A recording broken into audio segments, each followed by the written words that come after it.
Hi. Hi guys. How are you? This is Jules and Jen, or Jen and Jules, and this is session 2 of our mediumship development. So Jules is going to ask me a few questions this time, and we also want to thank you for tuning in and looking at this YouTube video, the first one that we had. For sure, that was amazing. You know, I mean, 121 people is not really, it's not a million people, but 121 people, that's great. Yeah. You know, I didn't even expect that many people to look at it, you know, and I swear it wasn't me. I swear. So she's not faking. Yeah, exactly. I wondered that though. Yeah. If every time I looked, I just added, you know, one more. looks to it. But anyways, yeah, thank you so much for tuning in. So yeah, I have written down some questions for Jen that I wanted to ask her. And so I guess my first one is, if I'm a medium, then like how come I don't see spirits everywhere? Like human spirits walking around everywhere. Like I see spirits in nature very much, so probably the strongest for me, but yeah, like I'm just wondering why they're not everywhere. Okay, don't burn your hair. Oh, yeah. It's my long fingers.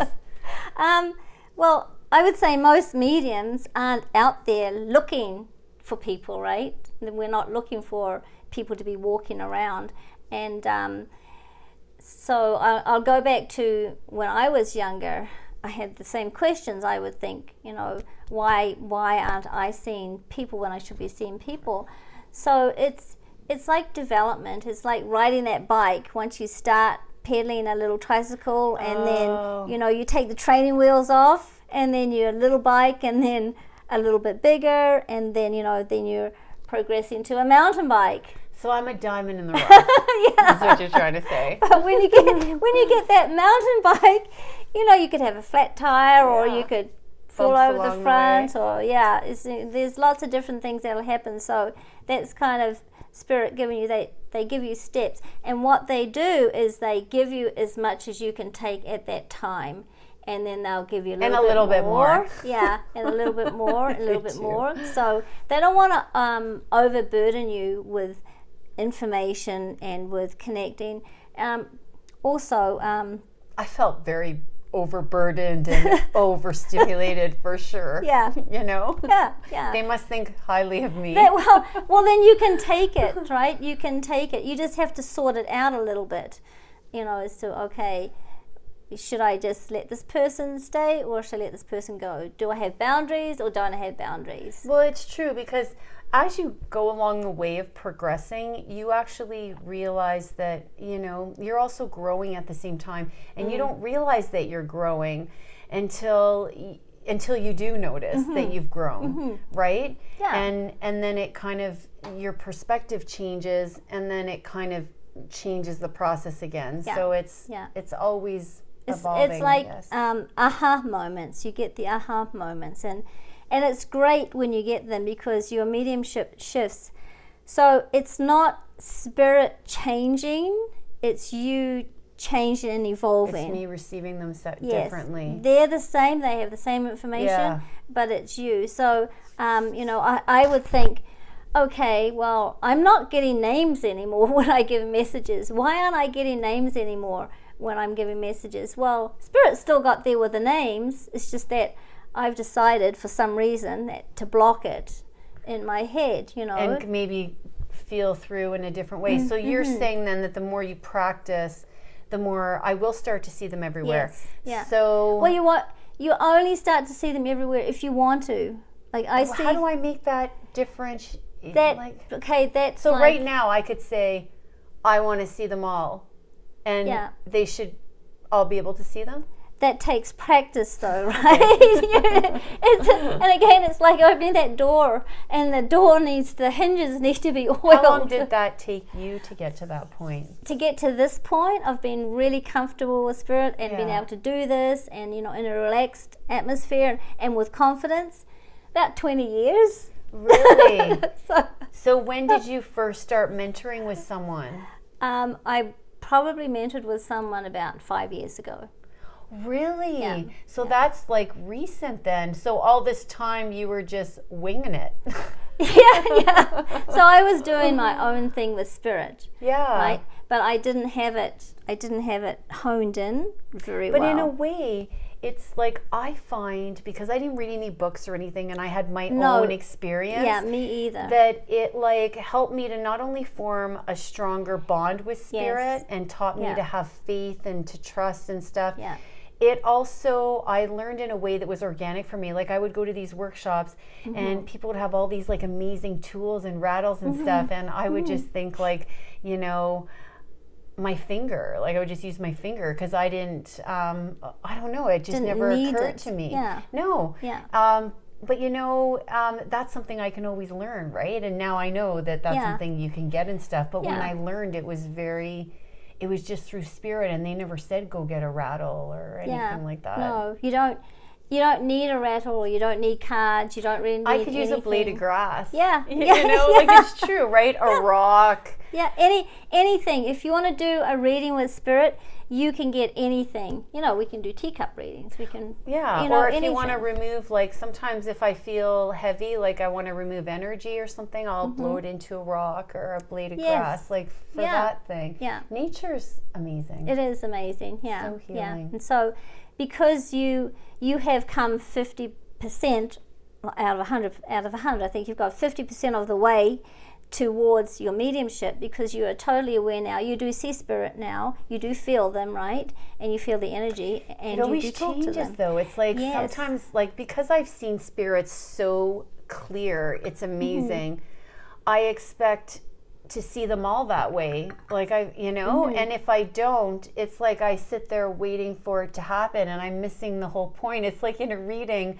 Sometimes when they're showing you a film, it's like I just watch it and I don't say anything, and I'm waiting for like the boom to happen. That was the boom. Yeah. I know, and then it's gone, and I'm like, oh, you know. And it takes them a lot to bring that little bit of boom in. Sorry, guys.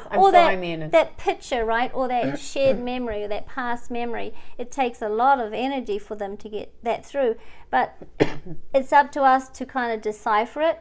Sometimes we will explain it, but not quite explain it the right way. So people might not take it, right?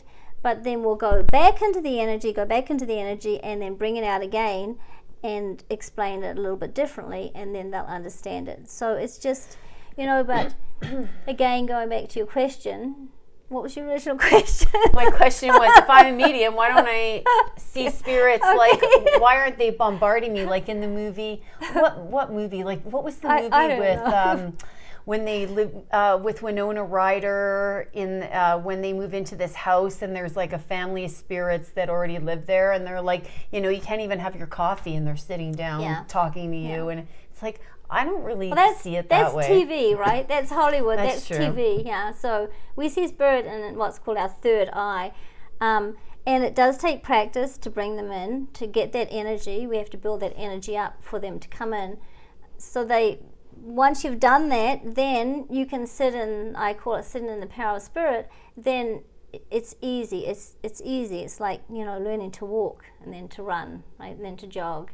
Do marathons, and then so basically what you're saying then is yes, the more I practice, the more I will be able to access the spirit realm at will, but I will also be stronger and more skilled, so that I can properly shield myself and set boundaries. So I'll grow as I open, is what you're telling me. Yeah, okay, definitely. Thank you. And it's okay to say, well, I have spirit around me all the time.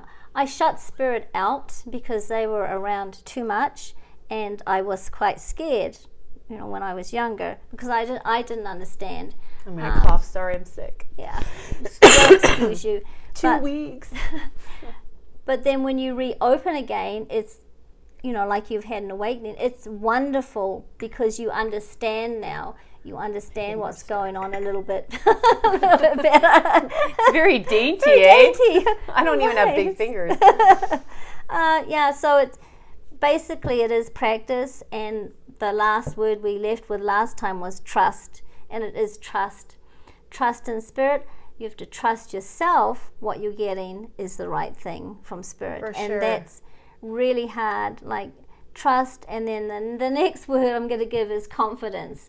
You have to build that confidence, and that takes years and years to build. I really had nobody mentoring me as such, no one person mentoring me as such. So I went out and I took all these different courses, and then I would practice on anybody I could find, even strangers. Hey, would you like a reading? I want to practice. And it was better to find people that you did not know, For had sure. nothing to do with, and then practice on them. Because then you don't know, is it my mind already knowing this, or is it really happening? So I do find that much easier too.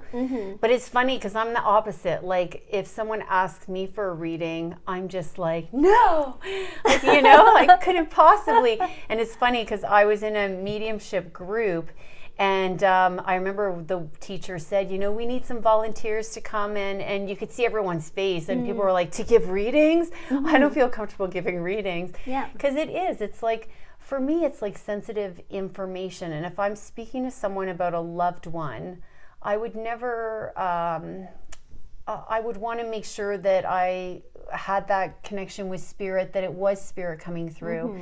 Because I wouldn't want to hurt someone or make their process harder in any way, Yeah, well, and people are so sensitive when they're grieving. Spirit doesn't do that. Spirit will not come in and say negative things to that But person. if my ego gets involved, maybe That I'll think will. it's spirit. Yeah. And Yeah. so did you struggle with that in the beginning, where sometimes, you do get a bit confused? Well, definitely confused. Is this in my mind, or is this spirit saying this? And then, sometimes spirit would come through, and their person who is here who swore, right? And I'm thinking, well, should I really say that swear word or not? No, what I think I'll say is like, okay, this person had colorful language once in a while. Okay, so you think of better ways to say it. Toning it down. But as you're just learning, did you find you would just like spit things out because you're trying to get the information out? Like, Yeah. I'm sure when I first started, I'll be so happy to just have a message. No, because when you start, you have to do it with with reverence to that person that's sitting there. So if you're not too sure what you're hearing, that's where I come in, right? And then we will discuss that with the person in front of us, because the person who Jules is going to read, she's not going to know that person. However, that person will be under the understanding that this is practice. So this is practice for you. So you won't ever be like that, and you should be really cognizant of that fact that you're not going to say anything that's going to hurt that person. Okay, yeah. And spirit, if they come through a little bit harsh, your language that you can use will be a language that is softer than that person. Yeah, because that was like another question is, people say when people move on that they're just automatically enlightened.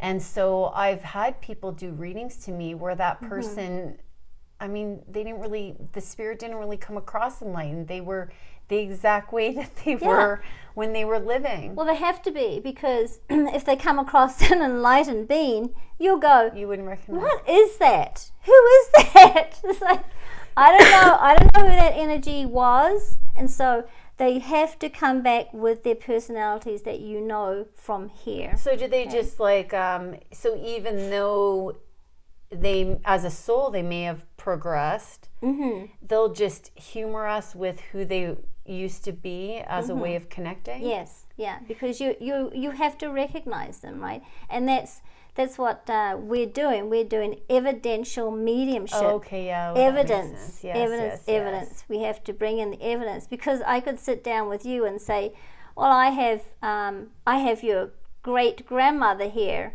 and I could just give you a big story, which would just be garbage. I'd be like, wow, really? Yeah, and then you go, yeah, she was old. Yeah, she had gray hair. Yeah, she had wrinkles. Yeah, she had liked to knit. She had a kind heart. Yeah, she liked to knit. So those are really generic things. Yeah. So we need to hone in Find there the nugget. and get the nugget, the gold nugget, I guess you'd call it. Yeah. or the diamonds. Because there's always a message, right? Like when a spirit comes through, is there always a message? There's not necessarily a message per se, but the evidence that they come through, that might be part of what they're giving you as a message, okay? Got it. Yeah. So sometimes when I'm on podium, I will give lots of information, and then I'll say, okay, we've already pretty much given the message because we've given the information about the person and the personality and what he did and blah, blah, blah. So we're just going to give you a little bit more information to top it off, and then the spirit will just give the remainder of the message. So a lot of the times, just doing the reading and having the conversation will be the message, okay? Yeah. It's not evidence, message. Right? I know, right? Like it doesn't flow the way you want it to flow. Yeah. Well, it flows, but it doesn't bounce like that. Yeah. I know, and it's funny because I do find people are hard on mediums where it's like they just say, well, you know, it's like it's a liar or whatever. But it's actually a really, like, first of all, it's not an easy journey. And so I do think when a medium, they can really change someone's life or really guide people. That's why you have to do it in reverence and Spirit's love and light, yeah, and be of service to Spirit. So, and it's hard. It is. It's not an easy journey. It's like it can be like a very difficult process, and then just even the learning and stuff. It's like someone becoming, like what you said, an amazing piano player. Mm-hmm. Well, we have to work at that. Like, think about it. We're actually making a connection. We're speaking to a spirit that's past, that is not even in this dimension. Like, that is an amazing thing. It is. You know, it's so amazing that people think it's unbelievable. Yeah. And in a way it is. Yes. And I think until you've experienced it on your own, or until someone has been able to give you evidential evidence, yes, I don't blame people for not believing it, because until you have an experience, because in that moment you're having another worldly experience, and your mind does not have a place for it. It's an energy you've never felt before. It can be terrifying. I mean, it can be a lot of things, but it definitely is not of this world, and you know it, and you don't need to be told. Yeah. You absolutely know that you've had an experience. Yeah, with the evidence and the person, and and it's really great. It's the best if you don't know them. You only know their first name. So when I do readings, so starting out, it's better to have a clean slate. Clean slate, yeah. Just phone me, your name. This is the time and day. Well, actually, I like them to text me, because I'm not even talking to them. I like not to talk to them personally if I can help it. Okay. Because that brings a little bit of their energy in. So a cold reading. Yeah. So I like just to do it, and then without anything. So texting me is a really good way of connecting and making sure that you're getting that pure read. So to initially make an appointment, texting, and then you just go on that. That's when you start. Yeah, yeah. People email too, and that's fine as well. But I think texting is probably the best, because that's the less energy you have to do with that person, right? The least energy. Yeah. And so I do have another question, and this might be a silly question, but... No, there's no silly questions in mediumship, okay? So I would say, like, since I was aware that my third eye was open and I had spirits around me, it has, in one way, it's kind of made me feel like a little bit uncomfortable. I feel like they can see everything I do. Like when I feel like I don't have any privacy, like when I'm in my home and stuff, or if I'm in the shower, if I'm changing, like I will sometimes like shut the light or something if I feel, and I mean, it's awful because I don't really want to live my life that way. But I think because I've always been open to the spirit world, it's like I always know that there's like a window there with all these people peering. And I'm just wondering, like, how much of that is like my own paranoia, and how much of that is real? Like, do they not have something better to do? Because I hear it's like really great up there. So, are they busy, or are they always around? Is their job to watch us only? Okay, so I'll give you an example of me. When I was doing a reading at this one facility, Spirit came through before the reading, right? Then I came into the reading and the Spirit was already there. And I'm going, hey, this isn't very good. You're supposed to come in as I start the reading here.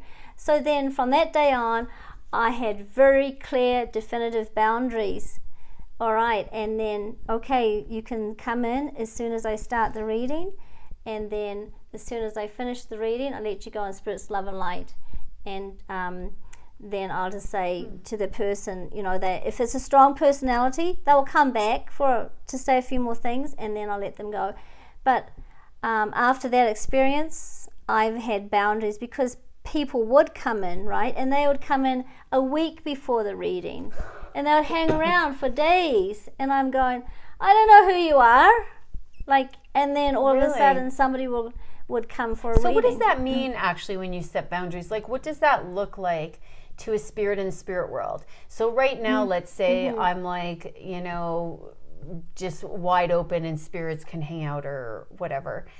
If I set boundaries, what does that look like to them? Is it a wall that they can't get through? So you're Jules the spirit, okay? Yeah. And Jules has come to say hi and sit with me and have a cup of tea, and that's fine. And then I'll just say to Jules, now Jules, it's time for you to go. Please leave in Spirit's love and light, and you're going to go out the door, and you're going to close that door behind you.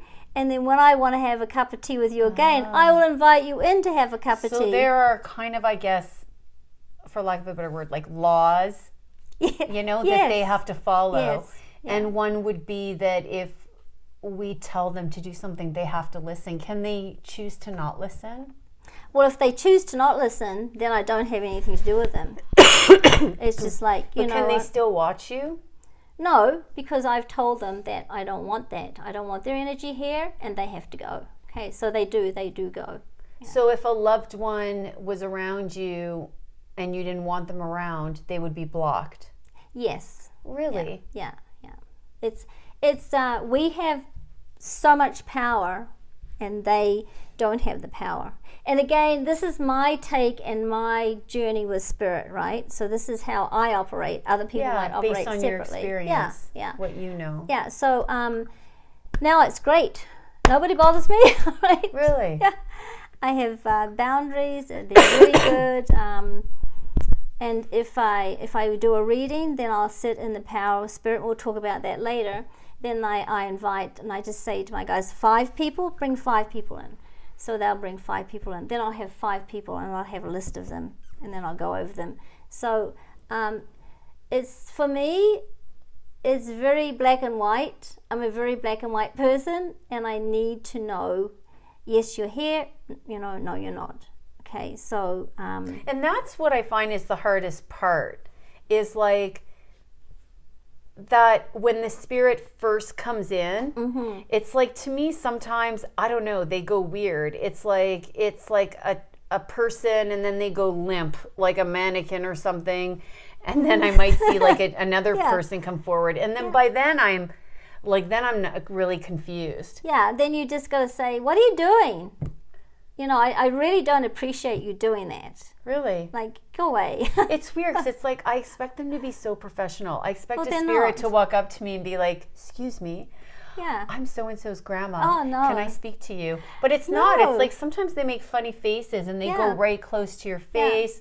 Or they just, they come in very animated. Because they can. Because you're letting them do that. Yeah. So you have to learn, because... you're right out here where I was years ago, right? Yeah. And now I'm in here, and my rules are very strict. So you're single file. Yep. Get moving. Yep. You didn't wear a tie. Get out.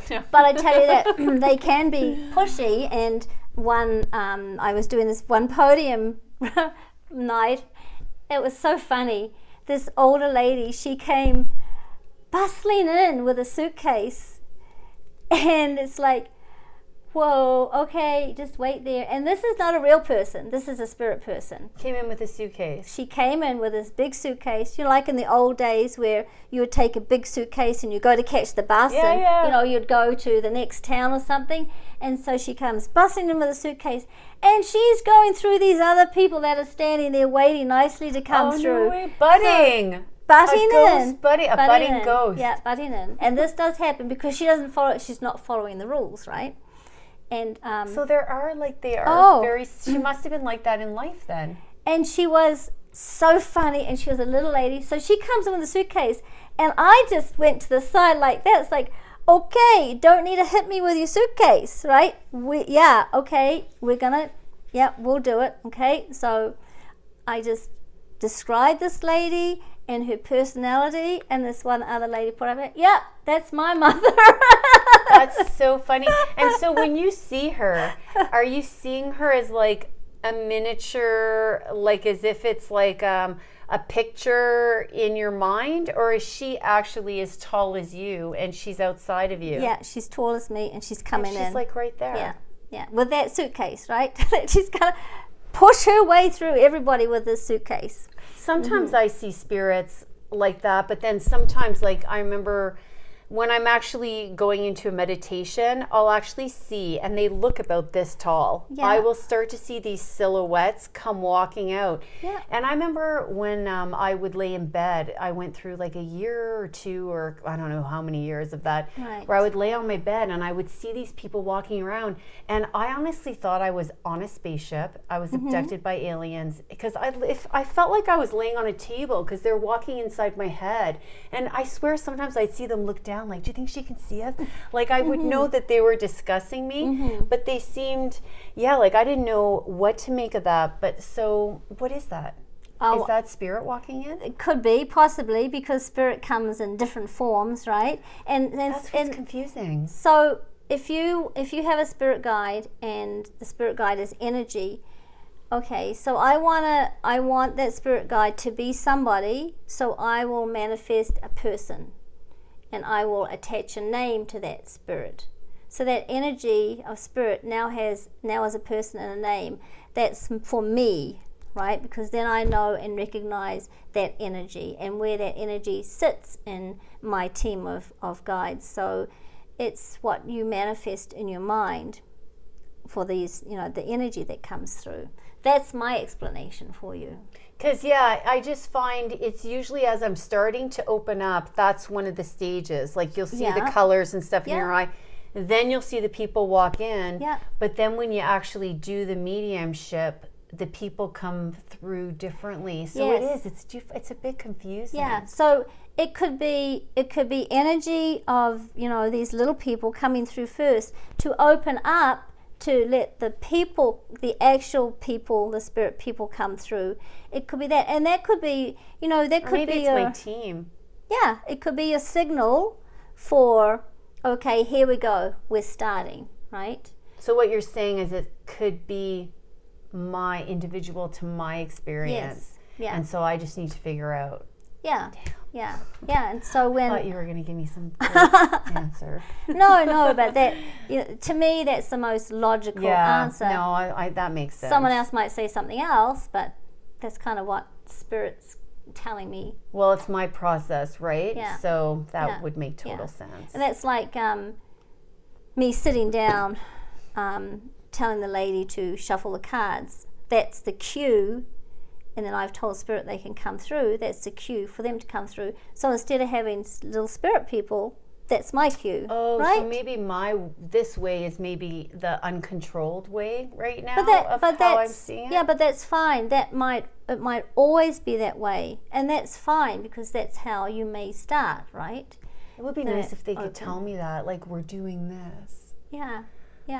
But it's like everything's a mystery, right? But there's always like growth involved, right? So it's like, I get it.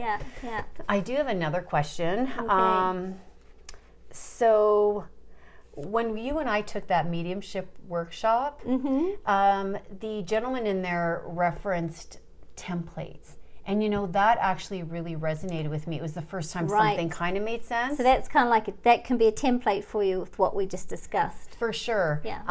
So my one template that I took from that workshop, and basically how I understand a template would work is, once I give a reading to one person, and in this case it was the teacher, I was blindfolded. It was crazy. It was fun. It was a lot of fun.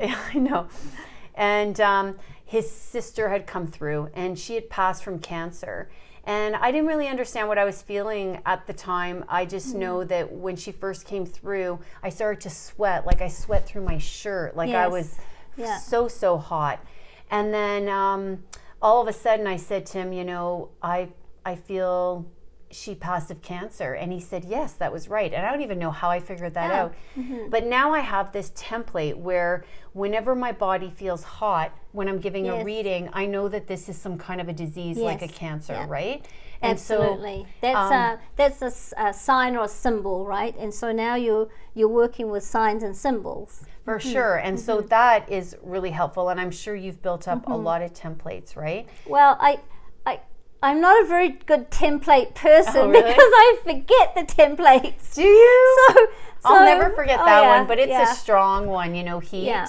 So with me, if like somebody has, I feel that they've been had a gunshot, that means it's an immediate, quick, instant death. Okay, so it's not necessarily a gunshot, but it's an instant death. Do you feel that in the body somewhere? I see it, right? Oh, you see it. Yeah. And see, I didn't see the cancer. Yeah, I felt it. it. Like my body went hot. And then if I put my hand across here and I feel a tightness, that's passing of heart problems, heart issues. Got it. So that's templates that you carry now always. Yeah, but I don't always use them. Some people have that template for everything, like which is the signs and symptoms for everything. Well, my mind doesn't work like that because I'm off to something else. So Got it. As you get more comfortable, you probably don't need those. I don't. I've got I'm pushing like a folder. I went to a beautiful person and I asked, can I get some signs and symbols? And he just said, Jen, you'll get whatever they give you, right? So got it. It's like, so signs and symbols or templates are great because they do give you that recognition that was cancer. Yeah, for sure. See, that's a clear one. But I've had other ones that were not that clear. So I was maybe not in that workshop, but it was in my group, I think. I was doing a reading. And I saw a friend of mine that had passed. And this person showed up to tell me that this was a middle-aged man, that this man was like me, kind of thing. Yeah. But I was like, what are you doing here? Like, I'm in a reading. Like, I didn't understand why he was there. The value of him coming. Yes. Yeah. And so does that happen a lot where if you, that your loved ones will come and stand there? And is that is that mainly what they're representing? Is that this person is similar to them? But how do I know, like, what it's referring to? Like, well, then you go back into the evidence. You go back into the evidence and ask them, and then you bring it out. Like, why are you here? Like, can I say to my helper who's come in, why are you here? Yeah, and you can ask them, well, why are you here? And they'll just say, well, because I'm just like that person, right? So what part? Yeah. But can I say what part? You'll probably feel, or your guides will tell you. Okay, and then from that time on, that's your template for the person that build for the next time. So you mean my friend who passed, when he came through as like a rugged 40-something-year-old man, every time he comes through it means the same thing, or can it mean something different? It usually means the same thing. Oh. Yeah. But that's good. But then you will evolve from that for sure to the point where you don't need him to come through to explain to you that this guy in spirit is like me, right? Yeah. So how do you differentiate between a spirit helper versus because sometimes it can be confusing, right? They come through to help, but it's distracting. Like, how do you know what I mean? How do you? Yeah, that's with practice. Okay. All right. So that person's coming through to give you support at the time you need the support, and that person will not come through again once you've got it and you don't need the support. Once you feel comfortable with saying, so they're just helping me get my feet off the ground. Yeah. So then you'll go, okay, I have this gentleman, he's rugged, blah, blah, blah, and this is what this gentleman's giving me. And then the lady will say, yeah, that was my husband or my brother or whatever. So, yeah. So and I'll that's start a stepping, to know those feelings. Yeah, that's a stepping stone, right? Got it. Yeah. So right now I need all the help I can get. Yeah, and sitting with spirit helps as well. Okay, what's the next question? So I'm just curious if spirits, if they feel emotions, because I did have a friend that passed recently, and I really feel like that, you know, sometimes when I'm talking and I'm feeling sad, I feel that they're feeling sad too. But then they tell me that when you cross over, like, you're free of like emotions and stuff. But I mean, there must be some processing or something that they do over there. Like, do they mourn us? Yes, like, I think in some ways they do. It may not be mourning, but what they do is they're coming through to say, you know, it's okay, I passed, it's okay for you to have these feelings because they're natural feelings. And I'm acknowledging those feelings that you have, you know, that I passed. Other times they come and they say, well, I'm sorry that I had to go, but it was my time and I understand your feelings. But the feelings that you have of the emotions, they will bring those too. So they'll bring them through a medium. So the medium will get quite emotional. Yeah, and so if they say people are free, why is it sometimes that when there is a reading that it is very emotional, that spirit that's coming through is feeling a lot of emotion? Because it's heart to heart. It's from your heart to their heart, right? And vice versa. So they're still feeling, though. Well, they're still feeling for you, and they're still giving you that feeling that they still have that emotion for you where they are, right? Even though they're up there in spirit's love and light, they will still want to bring that through, and it does come through very strong. And it's up to us to kind of filter it, right? Is the more advanced you get in your mediumship, the easier it is to filter it. However, you'll not be a good medium if you don't have those feelings, right? If you don't get that emotion from spirit. So you have that emotion, so you're an empathetic medium. So that's great. So you need crying all over the people. You need to have those emotions. But as you get to be more of a professional, you won't be crying in front of them. I know. You'll be bringing that feeling through to them, right? I actually, when I first met Jen, I cried in the workshop. Don't you remember the first day? Yeah. The instructor was speaking to us, and he caught a wave of emotion, and I saw him absorb it, but he corrected it. And then he looked to me and asked me a question, and I started bawling. And, you know, but it was him. He sent it my way. Yeah. Like, I don't know what happened there, but I felt really stupid because I couldn't even answer my question, and I felt like I came across as a really unstable person. But being in a workshop with that many mediums, that's a lot of energy to manage, for sure. I felt like a racquetball, like emotionally. I felt like a racquetball. Because you're new, right? And that energy's bouncing everywhere. But for me, it's pretty calm. It's a calm and a peaceful environment because I kind of been there, done that, right? So I'm past that. But this is an exciting stage in your development. It really is, because it's like, you know, you're going to have so many aha moments moving forward, and you will really recognize those moments as you go forward. I know. It's going to be so great to look back and be like, I can't believe I was so confused. Because it's like I just can't articulate what I'm experiencing because I don't I don't fully understand what I'm experiencing. And so, yeah, it's like my friends have seen me go through this major process, and it's like, I mean, they love me regardless, but I know they're kind of like, okay, Jules, like, do something, you know. And it's she been is. 8 years. Yeah, No, you are. I know, you but are. I can't even do it for my friends and stuff. And so I'm wondering, for you, like, can you give a reading to a family member? Is it possible? Because you're so close with that person. I can give a reading to a family member. I don't like to do that. I don't like to give readings to friends or to family members. And, you know, and there's always one or two friends that every time you go for a cup of tea, they want a reading. So then I'll just do a few cards for them and bring somebody through.